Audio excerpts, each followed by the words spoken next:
Kamelulu! It is a quiet Sunday in the garden. The sun shines softly and a gentle breeze floats by. Dandelion fluff dances through the air, drifting slowly towards Kamelulu's little house.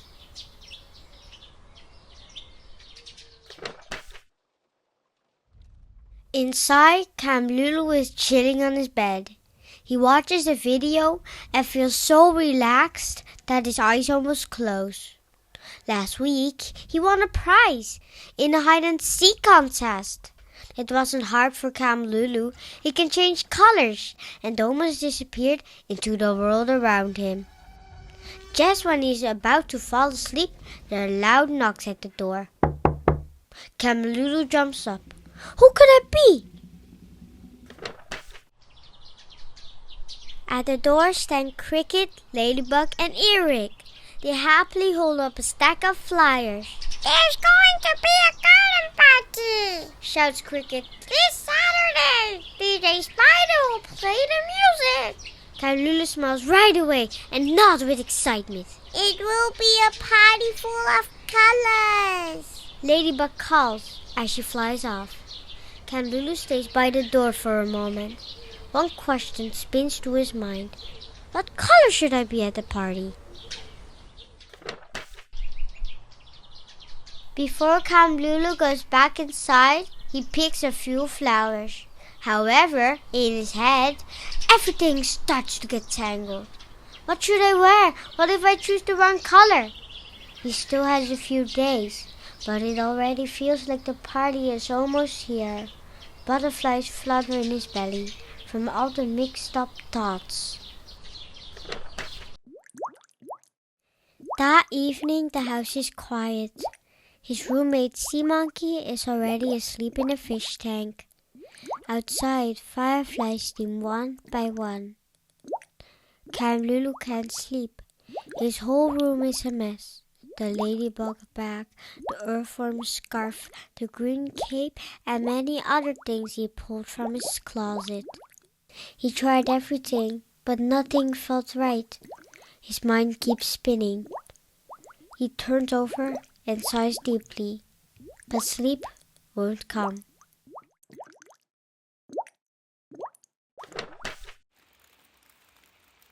The next morning it rains softly. Kamelulu barely slept, but he steps outside anyway. Maybe a walk will help. At the crossing he sees ants working hard together. He stands still for a moment, trying to calm his thoughts. Then he notices a puddle. He sees his reflection in the rippling water. He leans closer, and on his skin he sees spots he has never seen before. Not small, not one, but many. He gasps. His heart beats faster. What is happening to him?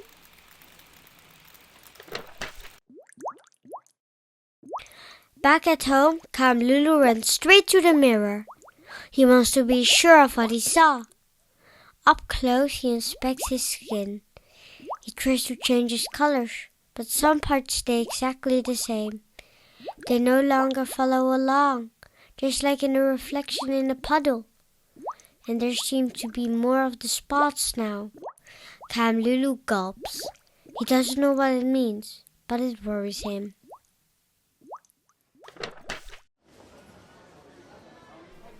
The next morning, Kamelulu goes to the market.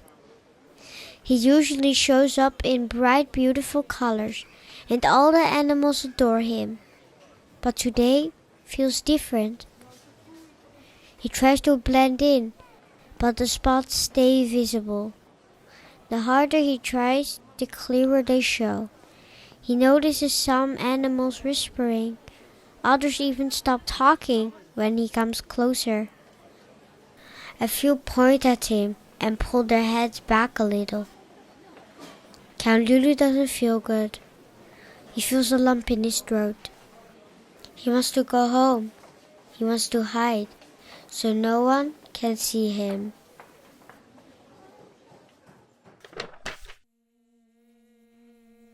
Back home, Kamelulu curls up on his bed. Uno and Duo, the twin fruit flies, saw what happened at the market and come to visit him. What's wrong with your skin? Uno asks softly. Does it hurt? Duo asks with worry.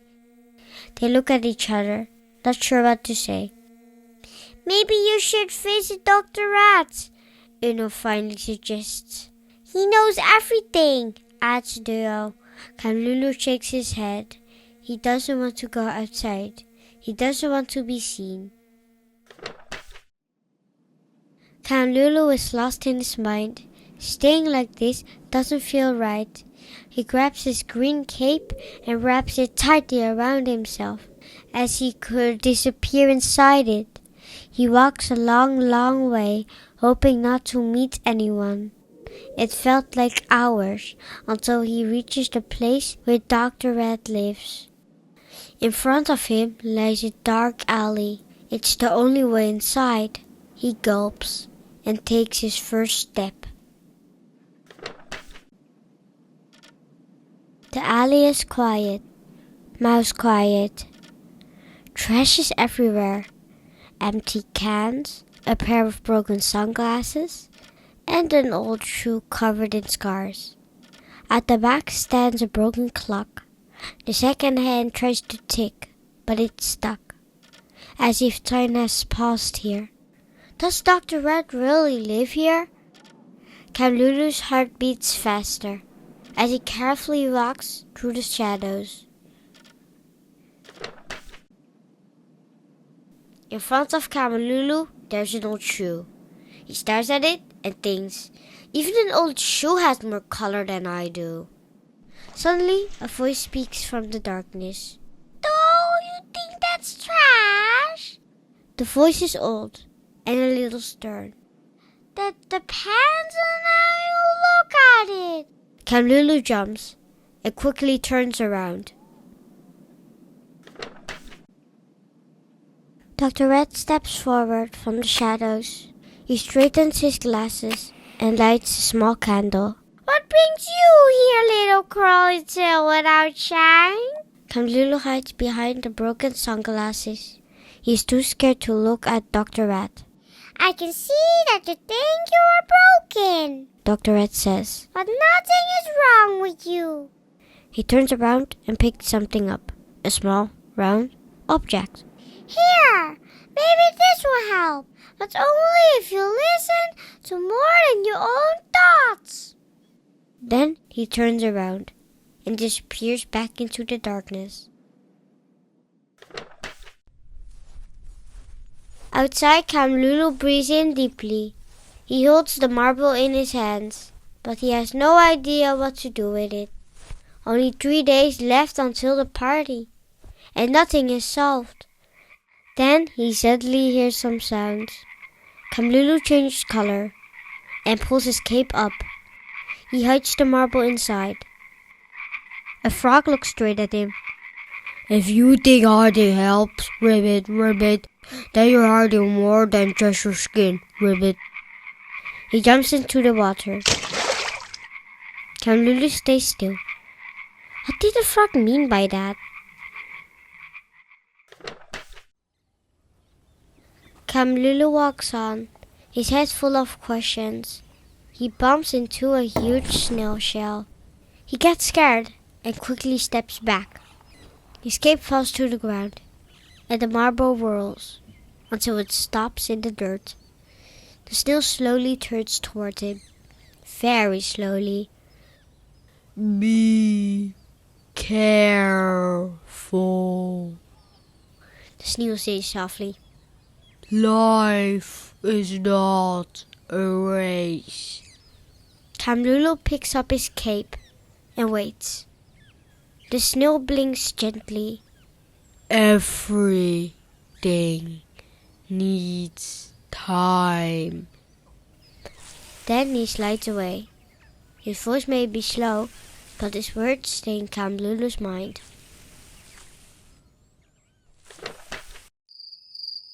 The sky grows darker. Kamelulu thinks about the words of Dr. Rat, the frog, and the snail, But he still feels no change. The spots stay the same. He sinks to the ground with a heavy sigh. Then a tiny light appears. Kamelulu looks up. Another light, and another.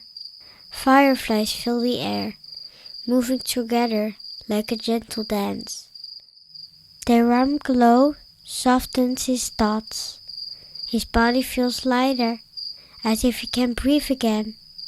And right at that moment, his skin becomes just a little bit brighter.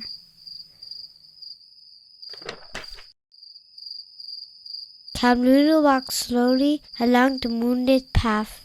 The night is quiet. Fireflies drift all around him, left, right, above his head. He reaches out to touch one softly. In his other hand, he holds the marble tight. In the warm light, his spots look calmer, as if they want to rest too. Maybe, just maybe, the marble really helped. Kamelulu returns to Dr. Rat. This time, everything feels lighter. Below, Dr. Rat is sweeping the ground. Next to him lies a blue trash bag with round shapes pressing inside it. Kamelulu lifts the marble and gives a happy thumbs up. Dr. Rat looks up with a smile. Dad, he says, that was just in the trash. He pushes his glasses up. It was only a marble, little crawly tail. You did it yourself. Your colors return when you are happy with who you are. Finally, it is Saturday. The garden buzzes with music and laughter. DJ Spider spins 4 records at once. Bumblebee wiggles his little bottom. And Ladybug flies circles with Butterfly. Wherever you look, there's laughing and dancing everywhere. Snail sips calmly on a bubble tea. The ants nibble on a sugar cube. And the fruit flies Uno and Duo zoom around with their shiny berries. Whoever you see, everyone joins in. And right in the middle of all that fun stands Kamelulu. His colors shine again, just the way everyone knows him.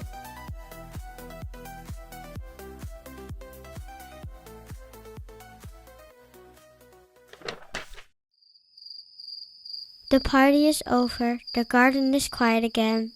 Kamelulu sits high in the tree, looking at the full moon.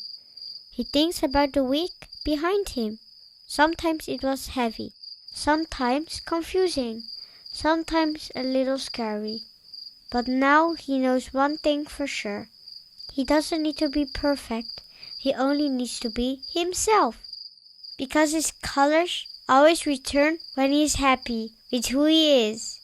And his worries slowly fade away.